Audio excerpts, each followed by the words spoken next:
Akkam jirtu hordoftoota keenya kun yeroo fayyaati. Baga nagaan gara yeroo fayyaa dhuftan. Yeroo fayyaa keenya irraatiin kan baay'ee barame salphaa garuu fayyaa keenyaaf faayidaa olaanaa qabu qabxii 10 bishaan dhuguun nuuf kennu waliin ilaalla. Hanga dhumaatti obsaan nu caqasa.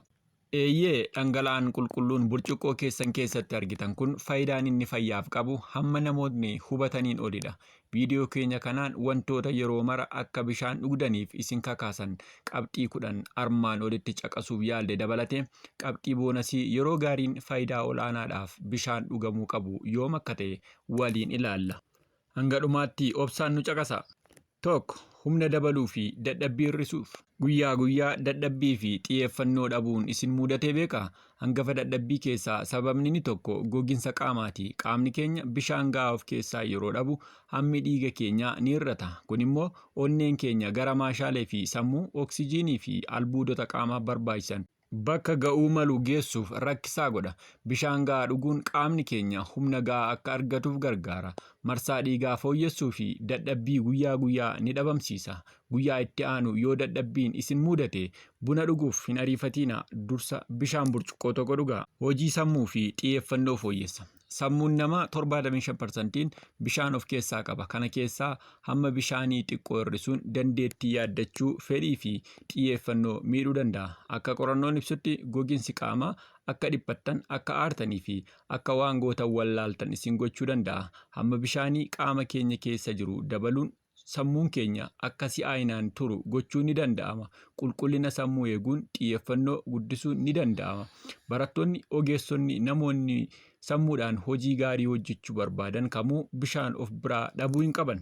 3. Ulfaatina hir'isuudhaaf. Ulfaatina hir'isuu yaalaa jirtu yoo ta'e bishaan hiriyyaa keessan dhiyoo ta'uu qaba. Sababni isaa soorata soorachuu keessaniin dura bishaan yoo dhugdan miirri quufaa waan isinitti dhaga'amuuf humnaa ol nyaachuu ni ittisa. Akkasumas bishaan kaalorii 0 waan qabuuf cuunfaa yookiin dhugaatii humnaaf fayyadaniif bakka bu'uun tajaajila gaarii kenna.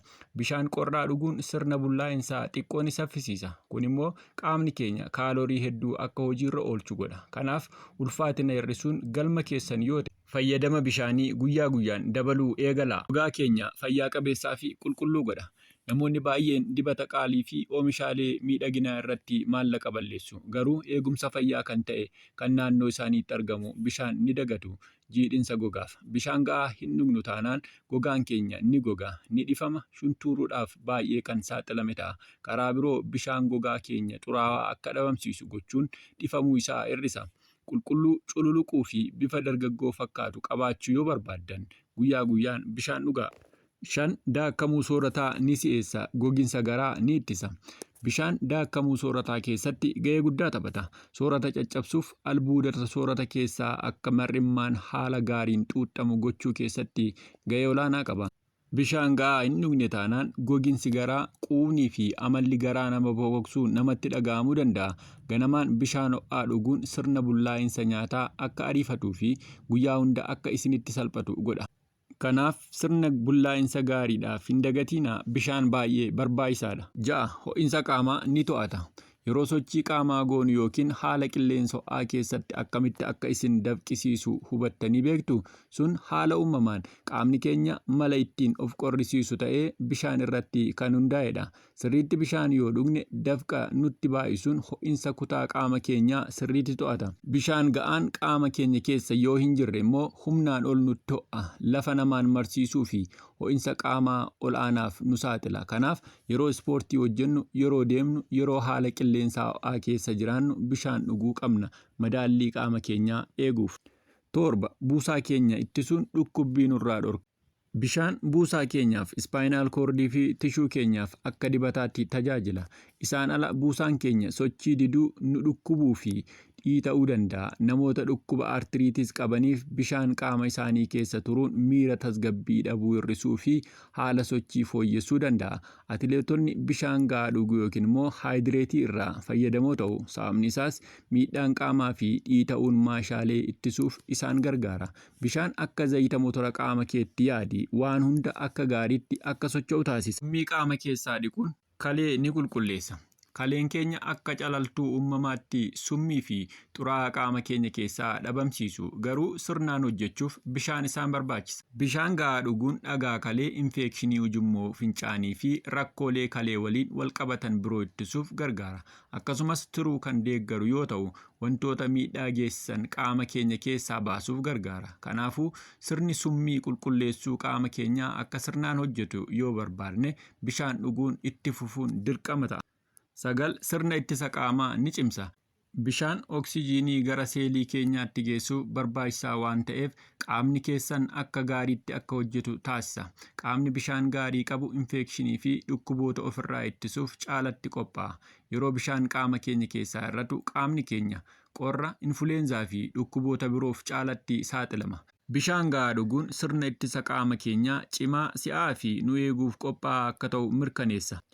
10. Miira fooyyessa, dhiphina hir'isa. Amannus amanuu baannus bishaan qaama keessaa hir'achuun miira keenya irratti dhiibbaa uumuu danda'a. Qorannoon akka agarsiisutti bishaan xiqqoo qaama keessaa hir'achuun salphaa ta'ullee miira dhiphinaa, yaaddoo yookiin aarii keessa nama galchuu danda'a. Yeroo qaamni keenya bishaan gahaa qabaatu miira gaariin nutti dhaga'ama. Sammuun keenya akka gaariitti hojjeta.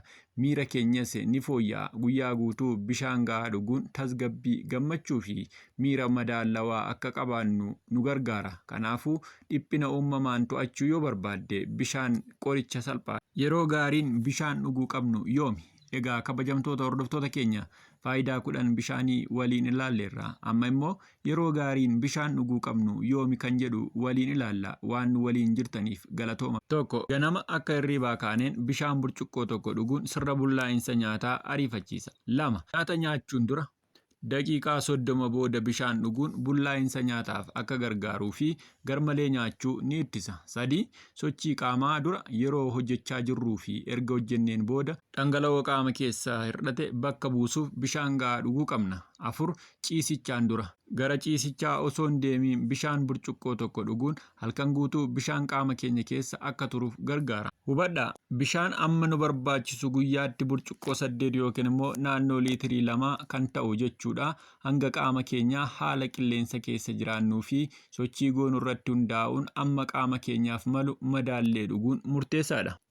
Guyyaatti bishaan liitirii meeqa dhugaa jirtu koomentii jalatti nuuf barreessaa. Akkuma armaan olitti ilaaluuf yaallee bishaan dhala namaaf hamma nuti yaadnuun ol faayidaa qabeessa akka ta'e waliin ilaalleerra. Fayyaa taanee jiraachuu yoo feene waan salphaa kan ta'e bishaan naannoo keenyatti argamu qofa dhuguun fayyaa keenya eeggachuu dandeenya jechuudha. Viidiyoon kun yoo isinitti tole firaa firiyyoota keessan bira akka ga'u sheer, laayikii fi sabiskiraayib gochuu hin dagatinaa.